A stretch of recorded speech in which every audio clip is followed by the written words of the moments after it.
Oremos. Nuestro Padre y nuestro Dios, te damos gracias por el gran privilegio que nos concedes de venir a este lugar y con libertad abrir tu santa palabra para escuchar tu voz. Pedimos, Padre, la conducción de tu Espíritu Santo. Danos claridad de pensamiento y danos corazones dispuestos para recibir la semilla de la verdad. Te damos gracias por escuchar nuestra oración, porque te lo pedimos en el nombre de Jesús. Amén. Vamos a comenzar nuestro estudio hoy leyendo del Evangelio según San Mateo, el capítulo 24 y los versículos 23 y 24. En este capítulo tenemos las señales de la segunda venida del Señor Jesucristo. Y quiero que noten específicamente una señal que vamos a estudiar en detalle esta noche. Dice allí en Mateo 24, 23, entonces, si alguno os dijere, mirad, aquí está el Cristo, o mirad, allí está, no lo creáis, porque se levantarán falsos cristos y falsos profetas, y harán grandes señales y prodigios, de tal manera que engañarán, si fuere posible, aún a los escogidos. En el versículo 24 encontramos que una de las señales de los últimos días es que se van a levantar falsos profetas que van a hacer señales y milagros para engañar, si fuere posible, aún a los escogidos de Dios. Así que surge la pregunta: ¿cómo podemos nosotros distinguir entre un profeta verdadero y un profeta falso? ¿Cómo podemos saber si un profeta es llamado de Dios o si un profeta habla de sí mismo o aún habla en nombre de Satanás? En nuestro tema de hoy vamos a estudiar algunas evidencias de un verdadero profeta. Es decir, cómo distinguir a un profeta falso de uno verdadero. Tengo aquí 10 características que quiero cubrir. No sé si alcancemos a estudiarlas todas, pero vamos a hacer lo posible por cubrirlas. La primera característica de un verdadero profeta se halla en el libro de Isaías, el capítulo 8 y el versículo 20. Isaías 8 y el versículo 20. Y quiero leer el versículo 19 para captar el contexto. Dice en el versículo 19, y si os dijeren, preguntad a los encantadores y a los adivinos, que susurran hablando, responded, ¿no consultará el pueblo a su Dios? ¿Consultará a los muertos por los vivos? Y luego dice en el versículo 20, a la ley y al testimonio, si no dijeren conforme a esto, es porque no les ha amanecido. Es decir, un profeta, para ser verdadero, tiene que hablar en armonía con la ley y el testimonio. Ahora, necesito explicarles el significado de la palabra ley y de la palabra testimonio. La palabra ley aquí se refiere a los escritos de Moisés, los 5 libros de Moisés. Mientras que la palabra testimonio se refiere a los escritos de los profetas, como por ejemplo Isaías, que está escribiendo aquí. Ya hemos estudiado que el testimonio de Jesucristo es el espíritu de profecía. Lo que está diciendo Isaías es que un profeta tiene que hablar en armonía con los escritos de Moisés y con los escritos proféticos que existían hasta ese momento. Claro, nosotros tenemos a otros profetas después de Isaías y tenemos también el Nuevo Testamento. Pero en los días de Isaías, él estaba diciendo que un profeta tiene que hablar en armonía con los escritos de Moisés y con los escritos de los profetas que habían profetizado hasta ese momento. Quiero que noten también conmigo Primera de Corintios, el capítulo 14 y los versículos 32 y 33. Primera de Corintios, el capítulo 14 y el versículo 32 y 33. Y vamos a leer nada más el 32 por ahorrar un poco de tiempo. Dice aquí en el versículo 32, y los espíritus de los profetas están sujetos a los profetas. Es decir, un profeta, para ser verdadero, tiene que hablar en armonía con lo que escribieron y enseñaron otros profetas. Eso es lo que quiere decir aquí: los espíritus de los profetas están sujetos a los profetas que escribieron anteriormente. Quiero leer un pasaje más que está relacionado con el pasaje con que comenzamos nuestro estudio de hoy. Deuteronomio, el capítulo 13 y los versículos 1 hasta el versículo 5. Mis queridos amigos, si un profeta se levanta hoy en día y hace señales y prodigios, pero enseña que no necesitamos guardar la santa ley de Dios o no debemos obedecer todo lo que se encuentra en la palabra de Dios, podemos estar seguros de que esa persona es un falso profeta. Noten Deuteronomio 13, 1 al 5, a donde Moisés da las pautas para distinguir a un profeta falso de uno verdadero. Dice aquí: cuando se levantare en medio de ti profeta o soñador de sueños, y te anunciare señal o prodigios, y si se cumpliere la señal o prodigio que él te anunció, diciendo: vamos en pos de dioses ajenos que no conociste, y sirvámosles, no darás oído a las palabras de tal profeta, ni al tal soñador de sueños. Porque Jehová vuestro Dios os está probando, para saber si amáis a Jehová vuestro Dios con todo vuestro corazón y con toda vuestra alma. En pos de Jehová vuestro Dios andaréis, a él temeréis, guardaréis sus mandamientos y escucharéis su voz. A él serviréis y a él seguiréis.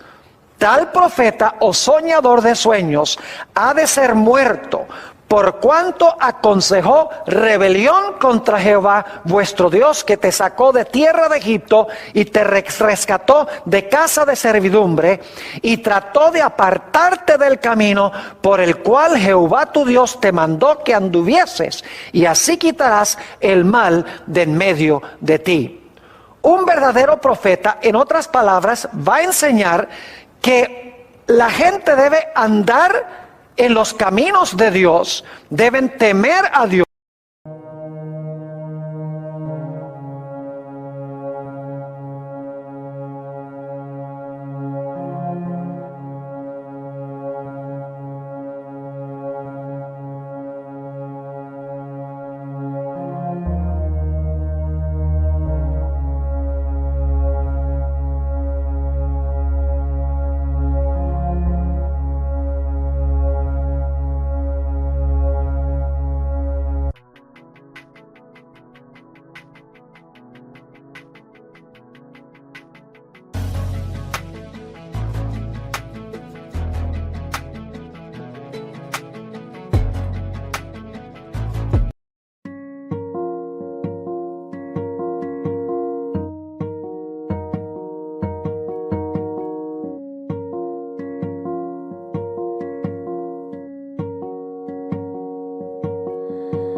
Disfrazados como verdaderos profetas. ¿Cómo podemos entonces distinguir a uno verdadero de uno falso? Dice en el versículo 16: por sus frutos los conoceréis. ¿Acaso se recogen uvas de los espinos o higos de los abrojos? Así todo buen árbol da buenos frutos, pero el árbol malo da frutos malos. No puede el buen árbol dar malos frutos, ni el árbol malo dar frutos buenos. Todo árbol que no da buen fruto es cortado y echado en el fuego.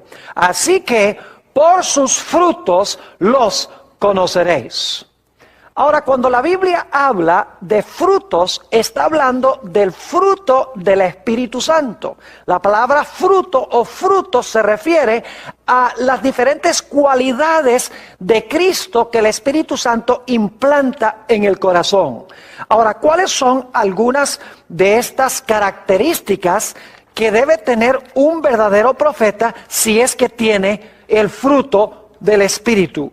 Note lo que dice en Gálatas, el capítulo 5 y el versículo 22. Gálatas 5 y el versículo 22 describe el fruto que debe tener un verdadero profeta. Dice allí, nuevamente, Gálatas 5 y el versículo 22, esto: mas el fruto del Espíritu es amor, gozo, paz, paciencia, benignidad, bondad, fe, mansedumbre, templanza. Contra tales cosas no hay ley. Pero los que son de Cristo han crucificado la carne con sus pasiones y deseos. Si vivimos por el Espíritu, andemos también por el Espíritu.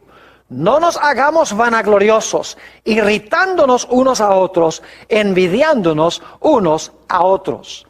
Es decir, un verdadero profeta manifestará en su vida mansedumbre, templanza, gozo, paz, paciencia, amor, benignidad, bondad, fe y todas las cualidades hermosas que tenía Cristo cuando caminó sobre esta tierra. Noten también lo que dice en el Evangelio según San Juan, el capítulo 15 y el versículo 8, sobre el hecho de que los discípulos o seguidores de Jesús, especialmente los profetas, deben producir el fruto del Espíritu de Dios. Dice Jesús allí: en esto es glorificado mi Padre, en que llevéis mucho fruto y seáis así mis discípulos. La segunda característica entonces es que un verdadero profeta debe manifestar en su carácter el Espíritu de Cristo. Todas estas cualidades hermosas del carácter de Jesús. Un profeta que no manifieste estas cualidades, podemos estar seguros de que no es un verdadero profeta, sino que es un falso profeta. Vamos a nuestra tercera característica que distingue a un profeta verdadero de un profeta falso. Vamos en nuestras Biblias a 1 de San Juan, el capítulo 4 y el versículo 1 al 3. 1 de San Juan, el capítulo 4 y el versículo 1 hasta el versículo 3. Dice allí en el versículo 1: amados, no creáis a todo espíritu, sino probad los espíritus si son de Dios, porque muchos falsos profetas han salido por el mundo. Fíjense que debemos examinar cuidadosamente los espíritus para ver si son de Dios, porque hay muchos falsos profetas que han salido por el mundo. Ahora, ¿cómo podemos conocer cuál es el Espíritu de Dios? Versículo 2: en esto conoced el Espíritu de Dios. Todo espíritu que confiesa que Jesucristo ha venido en carne es de Dios. Y todo espíritu que no confiesa que Jesucristo ha venido en la carne no es de Dios. Y este es el espíritu del anticristo, el cual vosotros habéis oído que viene y que ahora ya está en el mundo. Un verdadero profeta entonces confesará que Jesucristo vino en carne. Y no solamente confesará que Jesús vino en carne, sino que confesará que Jesús, después de su resurrección y ahora en el cielo, aún conserva su naturaleza humana. Ahora quiero que notemos en nuestras Biblias el libro de Hebreos, el capítulo 2 y el versículo 14, sobre la naturaleza humana de Jesús cuando Él vino a esta tierra. Nuevamente, Hebreos 2 y el versículo 14. Así que, por cuanto los hijos, esos somos nosotros, participaron de carne y sangre, Él también participó de lo mismo. Fíjense que Jesús tenía carne y sangre, dice aquí, cuando se encarnó. Él también participó de lo mismo, para destruir por medio de la muerte al que tenía el imperio de la muerte, esto es, el diablo, y librar a todos los que por el temor de la muerte estaban durante toda la vida sujetos a servidumbre. Porque ciertamente no socorrió a ángeles, sino que socorrió a la descendencia de Abraham. Es decir, Jesús tenía que tomar la naturaleza humana porque Él no iba a ayudar a los ángeles, nos iba a ayudar a nosotros que somos humanos. Versículo 17. Por lo cual debía ser en todo semejante a sus hermanos, esos somos nosotros, para venir a ser misericordioso y fiel sumo sacerdote en lo que a Dios se refiere, para expiar los pecados del pueblo. Pues en cuanto Él mismo padeció siendo tentado, es poderoso para socorrer a los que son tentados. Noten aquí entonces que cuando Jesús vino a esta tierra, Jesús vino con carne, sangre y huesos. Vino como un ser humano real. Pero la Biblia también nos explica que después de su resurrección, Jesús aún conservaba su naturaleza humana, como la nuestra. No como la de un pecador y regenerado, sino la naturaleza humana de sus hermanos, aquellos que se han convertido, aquellos que han tenido un nuevo nacimiento y han recibido a Jesús en el corazón. Noten San Lucas, el capítulo 24 y el versículo 36, para que se den cuenta que el Señor Jesucristo, después de su resurrección, conservaba aún su naturaleza humana. San Lucas, el capítulo 24 y el versículo 36, dice lo siguiente: mientras ellos aún hablaban de estas cosas, es decir, los discípulos, Jesús se puso en medio de ellos y les dijo: paz a vosotros. Entonces, espantados y atemorizados, pensaban que veían espíritu. Pero Él les dijo: ¿por qué estáis turbados y vienen a vuestro corazón estos pensamientos? Mirad mis manos y mis pies, que yo mismo soy. Palpad y ved, porque un espíritu no tiene carne ni huesos como veis que yo tengo. Y luego dice, y diciendo esto, les mostró las manos y los pies. Fíjense que Jesús dijo que tenía carne y huesos después de su resurrección. Los discípulos como que todavía no querían creer. Y por lo tanto dice en el versículo 41, y como todavía ellos de gozo no lo creían, estaban maravillados, les dijo: ¿tenéis aquí algo de comer? Entonces le dieron parte de un pez asado y un panal de miel, y él lo tomó y comió delante de ellos. Es decir, que solamente un profeta que enseña que Jesús vino en carne humana real, como la de sus hermanos, con carne y sangre y huesos, y que aún después de su resurrección nos representa como Jesucristo hombre en los atrios celestiales, puede ser un verdadero profeta. Vamos a nuestra cuarta característica de un verdadero profeta. Un profeta, cuando da una predicción en cuanto a un evento futuro, esa predicción se cumplirá al menos que la predicción esté vinculada con algún aspecto condicional. En un momento vamos a hablar más de eso. Vayan conmigo en sus Biblias a Jeremías, el capítulo 28 y el versículo 9. Jeremías, el capítulo 28 y el versículo 9 nos presenta esta característica. Dice aquí: el profeta que profetiza de paz, cuando se cumpla la palabra del profeta, será conocido como el profeta que Jehová en verdad envió. ¿Qué es lo que dice el texto? Que el profeta que profetiza paz y se cumple la palabra del profeta, entonces la gente puede saber que en verdad Jehová envió a ese profeta. Vayan conmigo también a Deuteronomio, el capítulo 18 y el versículo 22. Deuteronomio, el capítulo 18 y el versículo 22. Y vamos a leer el versículo 21 para captar el contexto. Dice allí lo siguiente: y si dijeres en tu corazón, ¿cómo conoceremos la palabra que Jehová no ha hablado? ¿Cómo podemos saber si un profeta cuando habla, Dios no lo envió para hablar en su nombre? Versículo 22. Si el profeta hablare en nombre de Jehová y no se cumpliere lo que dijo, ni aconteciere, es palabra que Jehová no ha hablado. Con presunción la habló el tal profeta, no tengas temor de él. Es decir, cuando un profeta se levanta y profetiza algo en nombre de Jehová, y lo que profetizó no se cumplió, podemos saber que es un falso profeta. Ahora, debemos reconocer que hay casos a donde Dios da profecías condicionales. Es decir, Él dice que algo va a ocurrir, pero Él pone una condición de que si la gente se arrepiente, entonces lo que Él anunció que iba a suceder no pasa.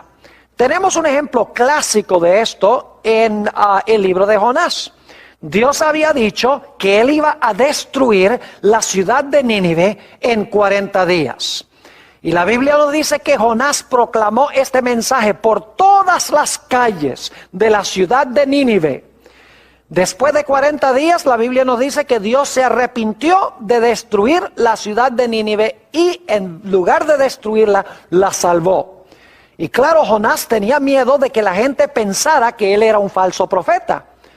Pero encontramos que claramente Dios dice, miren, la razón por la cual yo cambié mi acción para con Nínive es porque como ellos cambiaron o ellos se arrepintieron, entonces yo también me arrepentí basado en el arrepentimiento de ellos y no les envié la destrucción anunciada. Es decir, la profecía era condicional. Si la gente cumplía con los requisitos, entonces lo que Dios había anunciado no se iba a realizar. Ahora, debo hacer una aclaración. Y es que hay falsos profetas que pueden predecir aparentemente ciertos eventos que van a ocurrir en el futuro. Por ejemplo, estudiamos en otra serie de temas que he presentado la experiencia de la pitonisa de Endor. Encontramos que el supuesto Samuel, que no era Samuel, sino un espíritu maligno que se disfrazó de Samuel, este supuesto Samuel anunció a través de esta pitonisa de Endor que el siguiente día Saúl, el rey, iba a morir en batalla y que iba a estar en el mismo lugar a donde había ido Samuel. Ahora, ¿cómo sabía la pitonisa de Endor a través de este espíritu maligno que Saúl iba a ser muerto el siguiente día? Sencillamente la Biblia nos dice que la razón es que Saúl había entregado su alma al diablo y el diablo podía hacer con él lo que él quería. Un espíritu maligno se había poseído de él y por lo tanto lo que Satanás estaba haciendo a través de este espíritu era decirle a la pitonisa, Saúl va a morir mañana. Lo que no le reveló Satanás es que él tenía planes de matar a Saúl en la batalla el siguiente día. Hay profetas hoy en día que parecen anunciar eventos y en realidad esos eventos suceden. Bueno, no necesariamente significa por eso que ese profeta es de Dios. Porque como les he mencionado, Satanás tiene mucha experiencia y él puede razonar de causa a efecto y puede aparentemente predecir el futuro. Por esa razón no podemos tomar esta característica sola. Para probar a un profeta tenemos que analizar todas las características de un verdadero profeta y hay que aplicarlas todas. No es suficiente aplicar una, porque como les menciono, hay profetas que parecen profetizar eventos futuros y ocurren. Así que no es suficiente aplicar una o dos de estas evidencias, sino que debemos aplicarlas todas. Ahora, quiero que notemos nuestra quinta característica de un verdadero profeta. Un verdadero profeta será siempre humilde. Un verdadero profeta nunca es arrogante. Un verdadero profeta nunca es autosuficiente. Un verdadero profeta nunca quiere que la gente lo mire a él y lo exalte a él. Es decir, un verdadero profeta no se viste con trajes lujosos y anda con automóviles super caros y viven en un palacio. En realidad, no hay profeta en la Biblia que haya cabido con esas características arrogantes y autosuficientes de muchos de los profetas que existen en el mundo hoy. Tal vez un buen ejemplo de un profeta que manifestó gran humildad lo encontramos en el caso de Juan el Bautista. Note lo que dice en el Evangelio según San Juan, el capítulo 1, San Juan el capítulo 1, y voy a leer los versículos 8 y 9. San Juan 1, 8 y 9. Está hablando aquí de Juan y dice, no era él la luz, sino para que diese testimonio de la luz. Aquella luz verdadera que alumbra a todo hombre venía a este mundo. Es decir, un verdadero profeta se esconderá detrás de Jesús, detrás del hombre del Calvario, y dirá, es necesario que Jesús crezca y es necesario que yo disminuya. Note lo que dice también en los versículos 26 hasta el versículo 29. Juan les respondió diciendo, yo bautizo con agua, mas en medio de vosotros está uno a quien vosotros no conocéis. Este es el que viene después de mí, el que es antes de mí, del cual yo no soy digno de desatar la correa de su calzado. Estas cosas sucedieron en Betabara, el otro lado del Jordán, donde Juan estaba bautizando. El siguiente día vio Juan a Jesús que venía a él y dijo, he aquí el Cordero de Dios que quita el pecado del mundo. Y en realidad Juan el Bautista luego dice, es necesario que él crezca y que yo disminuya. Yo no tengo ni siquiera la dignidad para amarrar las trenzas o los cordones de sus sandalias. Es decir, un verdadero profeta es un individuo que será humilde.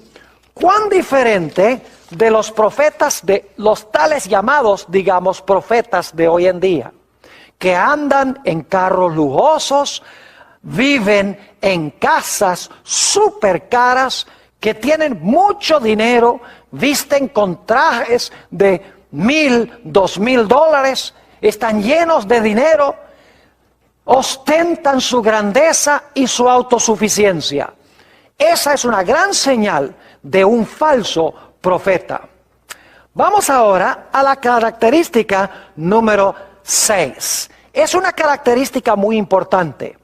Un verdadero profeta siempre desenmascarará y siempre reprenderá el pecado, sin temer en absoluto las consecuencias que le puedan venir. Saben ustedes, hoy en día los profetas hablan muy poco en cuanto al pecado. Los tales llamados profetas hablan muy poco en cuanto al pecado. Hoy se ha proliferado la idea del evangelio de la prosperidad. Es decir, la idea de que si tú donas dinero a cierto ministerio, si tú siembras esa semilla de dinero en cierto ministerio, entonces tú vas a prosperar, te vas a volver rico, te va a ir bien en todo, vas a tener paz y vas a tener abundancia. En realidad, este evangelio no es un verdadero evangelio, pero a las muchedumbres les encanta oír eso, porque quieren tener paz y quieren tener prosperidad sin la necesidad de arrepentirse del pecado.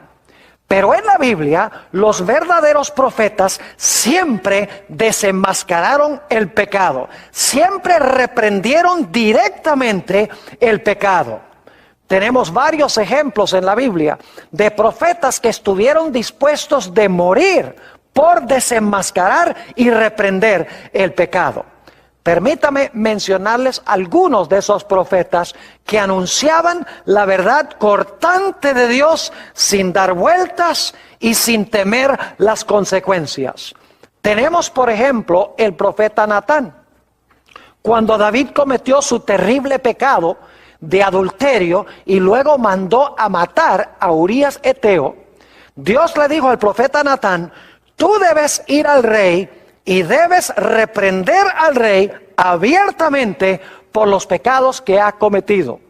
Natán el profeta sabía que todo el poder estaba en las manos del rey. El rey podía dar un decreto para matarlo si él quería. Y sin embargo, sin temor y sin reservaciones, la Biblia nos dice que el profeta Natán fue a donde David y le dijo: David, tú eres aquel hombre. Reprendió su pecado, y la Biblia nos dice que David, que fue impactado e impresionado por el Espíritu de Dios, se arrepintió y escribió el hermoso Salmo 51, que es el salmo de su penitencia. Podríamos pensar también de Elías, cuando fue ante Acab. Acab le dijo: oh, eres tú el que alborotas al pueblo de Israel.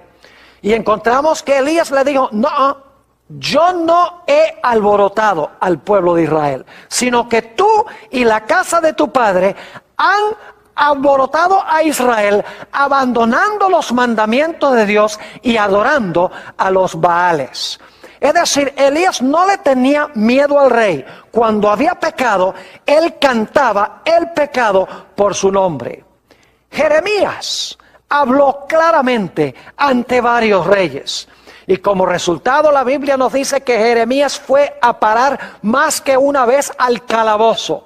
Es decir, los profetas siempre viven en destierro, huyen al desierto, no son queridos sino que son odiados, como veremos dentro de unos momentos. El profeta Isaías tuvo palabras de reprensión para el rey Acaz y también para Ezequías. Y la Biblia nos dice que en Hebreos el capítulo 11, que Isaías fue aserrado, es decir, fue colocado en un tronco y luego el tronco fue serruchado en dos. ¿Y qué diríamos de Juan el Bautista? Que compareció ante Herodes y le dijo: no es lícito que tú tengas la mujer de tu hermano. Es decir, reprendió la violación del séptimo mandamiento que estaba practicando el rey Herodes. Y todos sabemos que como resultado de su predicación clara y directa a Herodes, eso le costó literalmente a Juan el Bautista la cabeza. ¿Y qué diríamos de Juan el Apóstol, el que escribió el libro de Apocalipsis? La tradición cristiana, una tradición muy fidedigna, nos dice que Juan el Apóstol fue llevado para testificar ante el emperador Domiciano, emperador de Roma. Y la Biblia nos dice, en realidad la tradición eclesiástica nos dice, la Biblia nos dice que fue enviado a Patmos, como veremos en un momento, pero la tradición nos dice que Juan testificó ante Domiciano y lo reprendió claramente por los pecados que él estaba cometiendo. Y por lo tanto, la tradición nos dice que Juan fue echado en un caldero de aceite hirviente. Pero según esta tradición, que es bien fidedigna, bien temprana en la historia de la iglesia, se realizó el mismo milagro con Juan que con los 3 jóvenes en el horno de fuego. Es decir, que no fue consumido ni fue hervido Juan como resultado de estar en ese aceite. Y por lo tanto, nos dice la tradición que Domiciano desterró a Juan a la isla de Patmos. Y eso sí lo tenemos en la Biblia, porque la Biblia nos dice claramente que Juan estaba en la isla de Patmos, que era como el Alcatraz de aquella época. Era una prisión que era una isla a donde había minas de azufre. Es decir, que los verdaderos profetas presentan la verdad sin temer las consecuencias. Podríamos hablar de otros profetas como Daniel, etcétera, pero creo que tenemos suficiente evidencia hasta ahora de que los verdaderos profetas hablan la verdad de Dios, no hablan de prosperidad cuando Dios no ha declarado prosperidad. La característica número 7 que quiero tratar con ustedes es que muchas veces los profetas, cuando reciben visiones y sueños, experimentan ciertos fenómenos fisiológicos. Por ejemplo, a veces los profetas, cuando entran en visión, caen como muertos. Y nos dice en el libro de Daniel que Daniel, cuando estaba en visión, no respiraba. También en Apocalipsis 21, 9 y 10, al igual que en Apocalipsis el capítulo 17, nos dice que Juan y Daniel fueron llevados en visión a lugares lejanos, y es como si ellos estaban participando en esos eventos. En Apocalipsis 21, 9 y 10 nos dice la Biblia que Juan sintió que estaba siendo llevado a la Nueva Jerusalén, a ver la Nueva Jerusalén. En Apocalipsis 17 nos dice que Juan fue llevado a contemplar en el desierto a la gran ramera.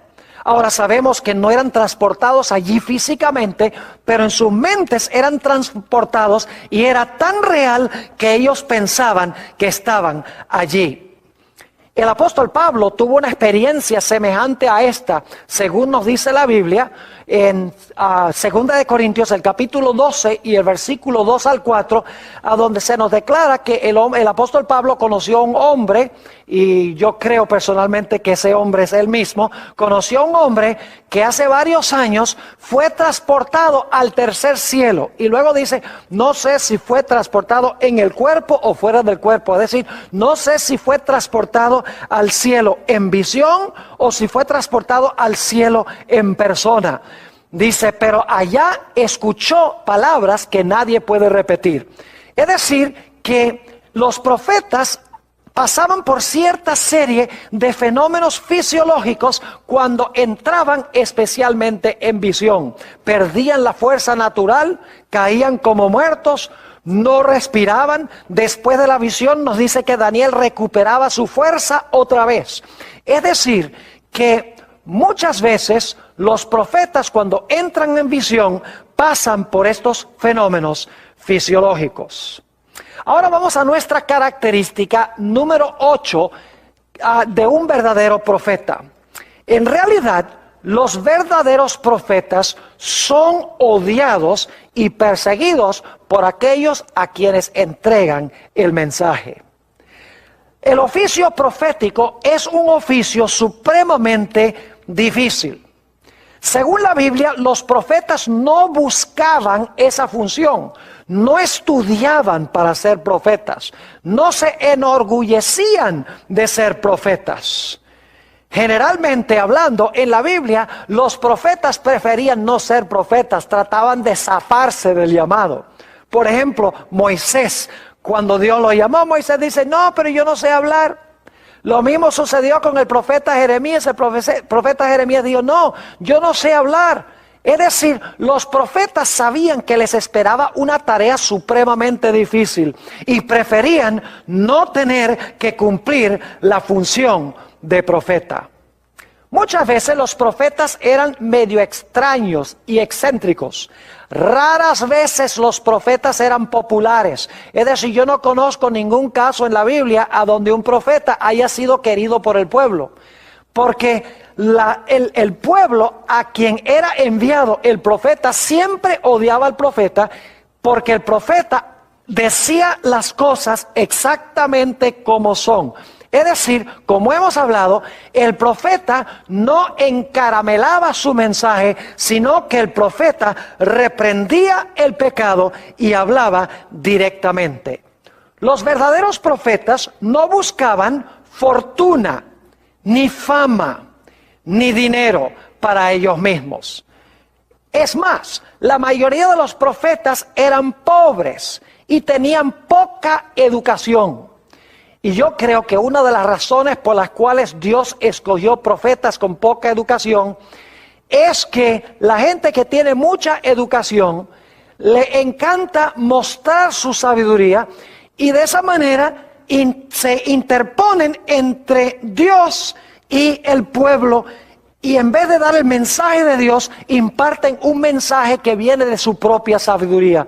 Por eso Dios escogió lo más débil de los débiles para impartir su mensaje, porque una persona sin educación, una persona sencilla y humilde, podía ser usada fácilmente en las manos de Dios.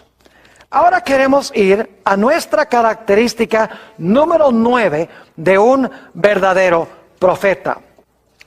Los verdaderos profetas nunca usarán métodos prohibidos para descubrir el mensaje de Dios. Vayan conmigo en sus Biblias a Deuteronomio, el capítulo 18 y los versículos 9 al 12. Deuteronomio, el capítulo 18 y los versículos 9 hasta el versículo 12. Aquí se dan métodos prohibidos por Dios, métodos que Dios no usa para impartir su mensaje. Y un verdadero profeta nunca usará esta metodología para transmitir el mensaje de Dios. Deuteronomio, el capítulo 18 y el versículo 9 dice esto: Cuando entres a la tierra que Jehová tu Dios te da, no aprenderás a hacer según las abominaciones de aquellas naciones. Fíjense que aquellas naciones que Dios mandó a expulsar de Canaán cometían ciertas abominaciones. ¿Cuáles eran algunas de esas abominaciones? Versículo 10.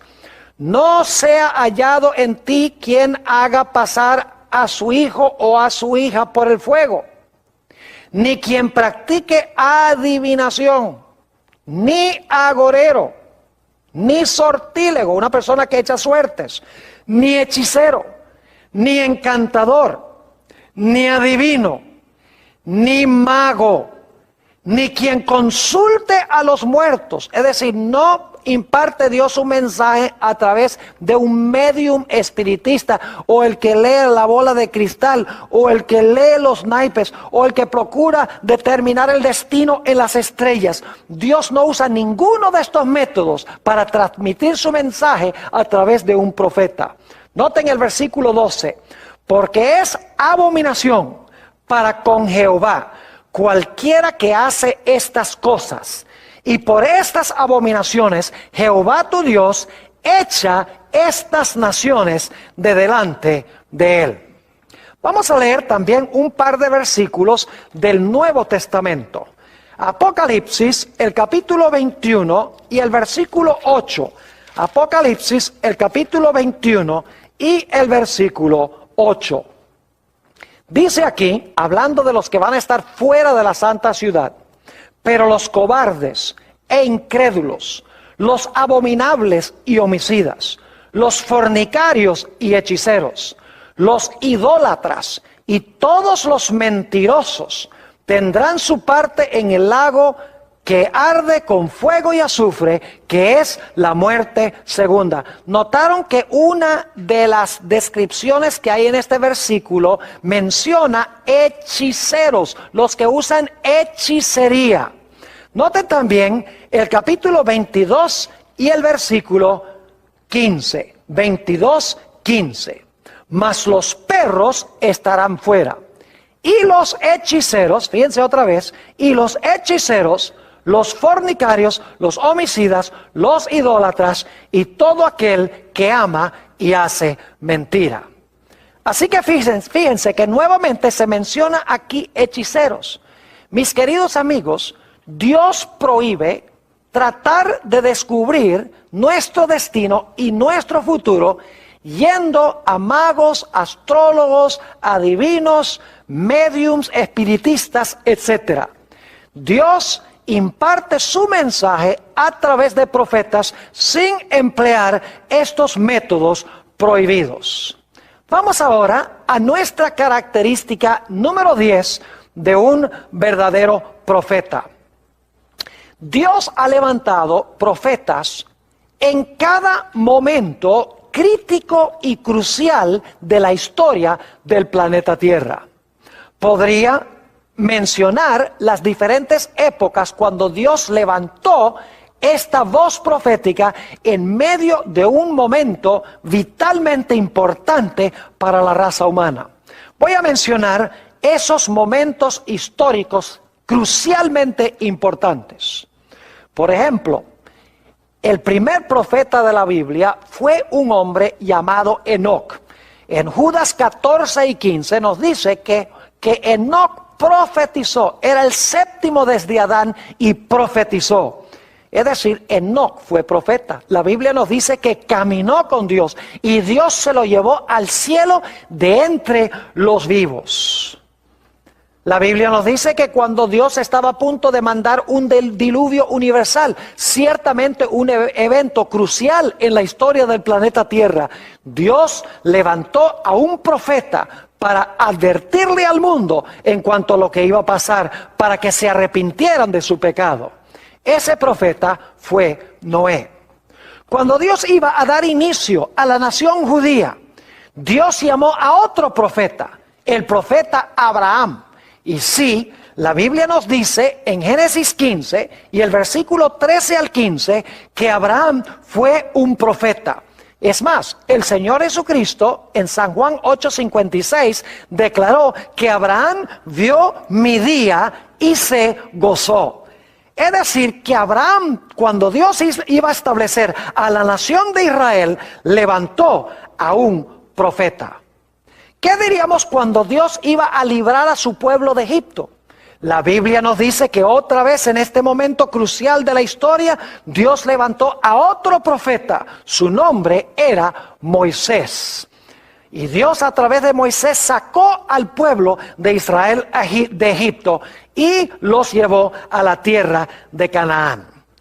En la época de los reyes, Dios levantó a otro profeta, a David, quien escribió muchas profecías, por ejemplo, en los Salmos.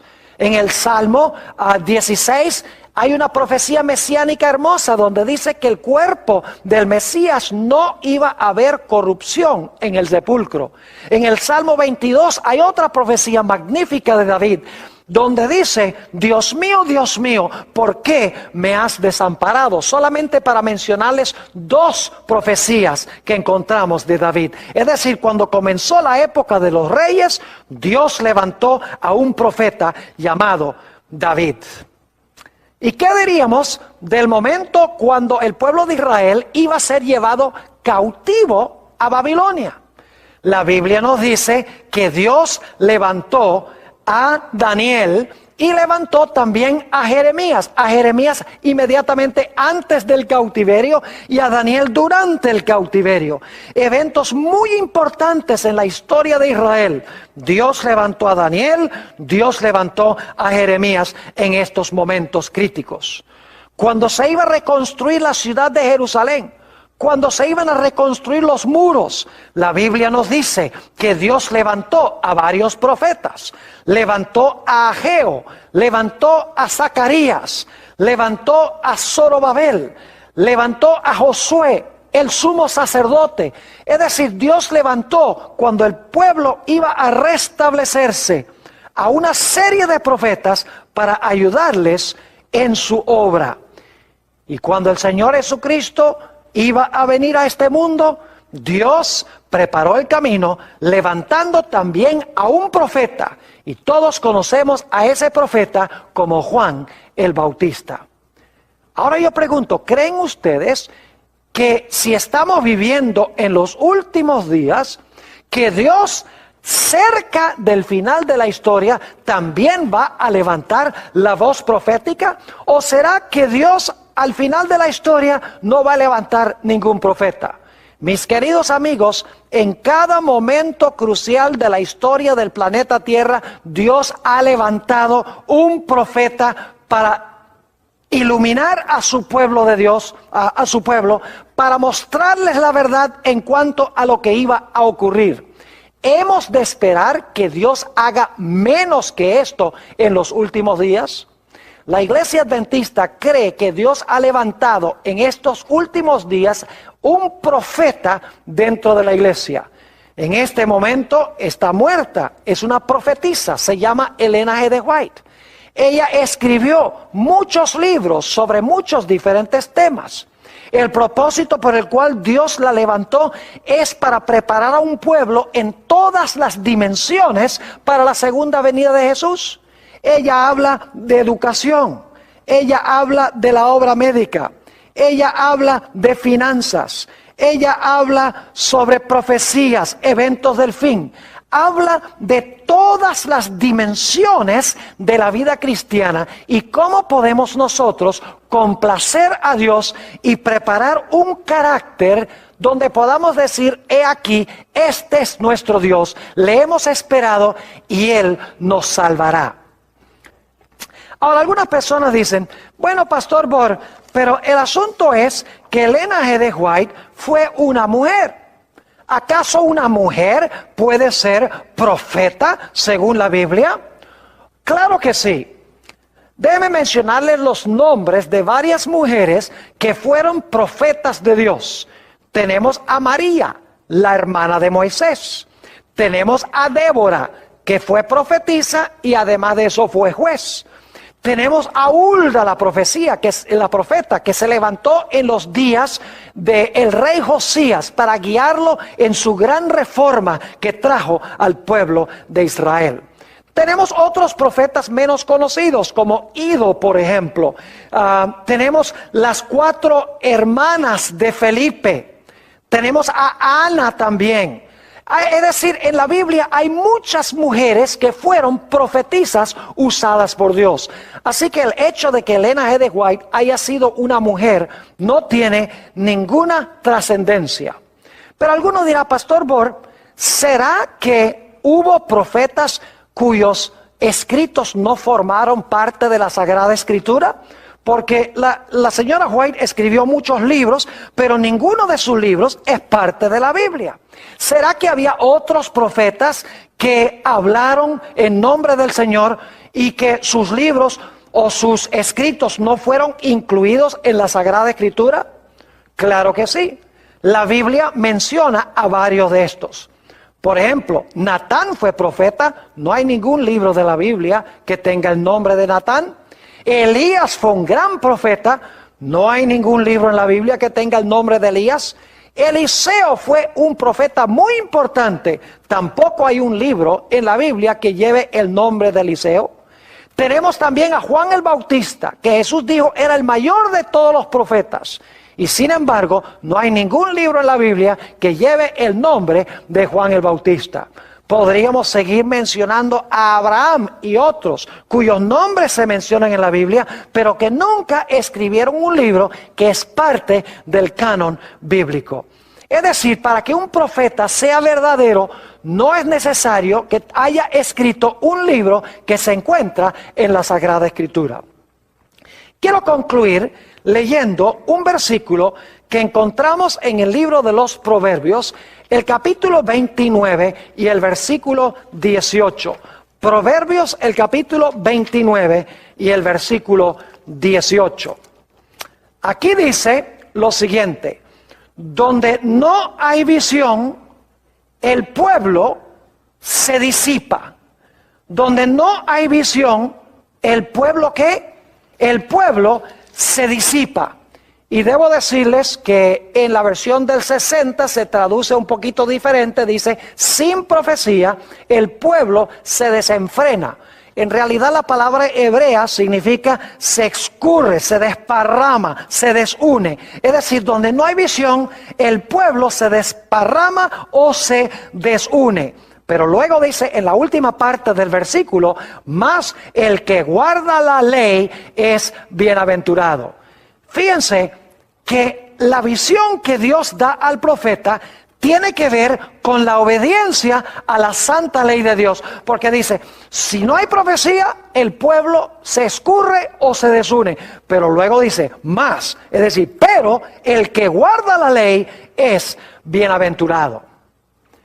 En el libro de Segunda de Crónicas, el capítulo 20, tenemos un texto con el cual yo quiero terminar nuestro estudio de hoy. Segunda de Crónicas, el capítulo 20, y quiero leer el versículo 20, nuestro último texto.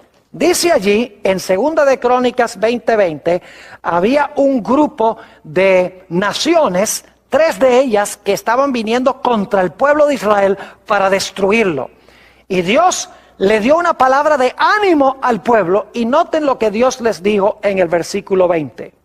Y cuando se levantaron por la mañana, salieron al desierto de Tecoa. Y mientras ellos salían, Josafat, estando en pie, dijo: oídme, Judá y moradores de Jerusalén, creed en Jehová vuestro Dios y estaréis seguros. Y ahora escuchen bien: creed a sus profetas y seréis prosperados. Fíjense que Dios dice: cree mis profetas y seréis prosperados.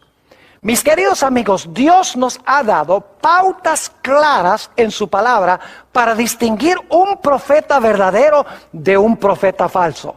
Porque Dios quiere levantar profetas en la iglesia que guíen al pueblo de Dios, que unan al pueblo de Dios, que desenmascaren el pecado para que el pueblo se arrepienta, para que forme un carácter en armonía con el carácter de Jesús.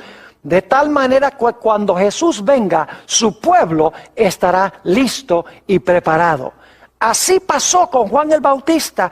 Dios lo llamó para aparejar a un pueblo para la primera venida.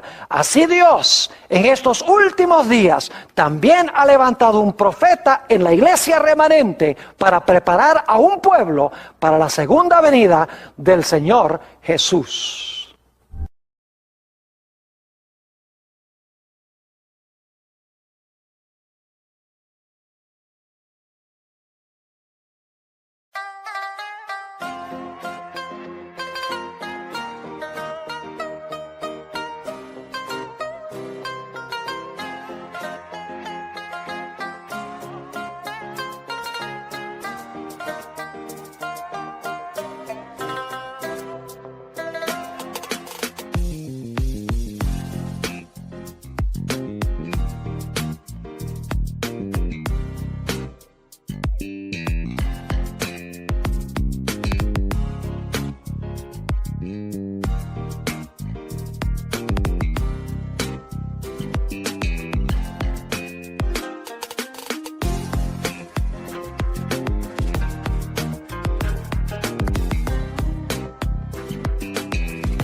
phải không em?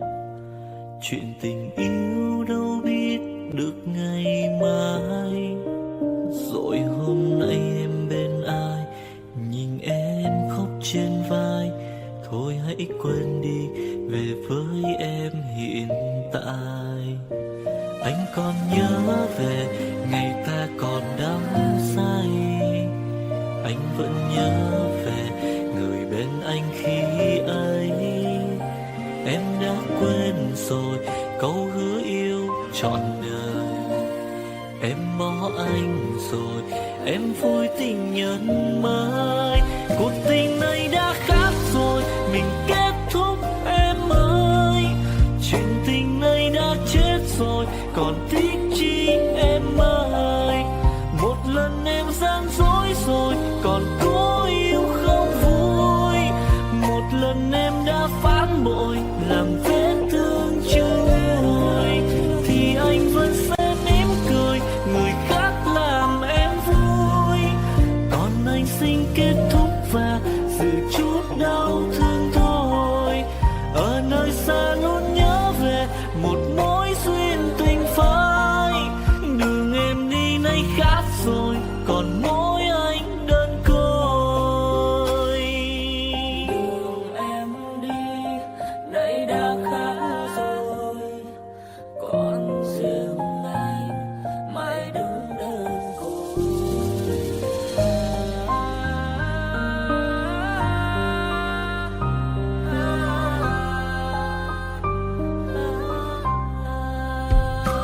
Anh còn nhớ về ngày ta còn đắm say. Anh vẫn nhớ về người bên anh khi ấy. Em đã quên rồi câu hứa yêu trọn đời. Em bỏ anh rồi, em vui tình nhân mới.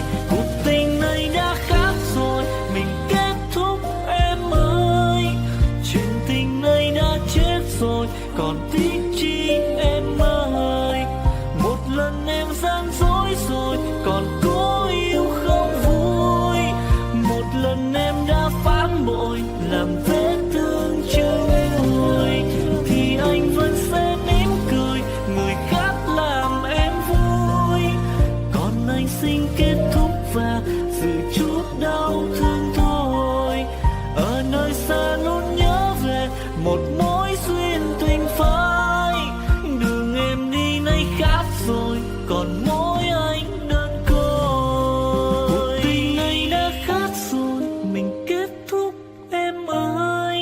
Chuyện tình này đã chết rồi, còn tiếc chi em ơi. Một lần em gian dối rồi, còn cố yêu đâu vui. Một lần em đã phản bội, làm vết thương chưa nguôi. Thì anh vẫn sẽ mỉm cười, người khác làm em vui. Còn anh xin kết thúc và giữ chút đau thương thôi.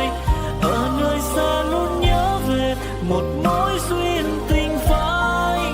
Đường em đi nay khác rồi, còn mỗi anh đơn côi. Ở nơi xa luôn nhớ về một mối duyên tình phai. Đường em đi nay khác rồi, còn mỗi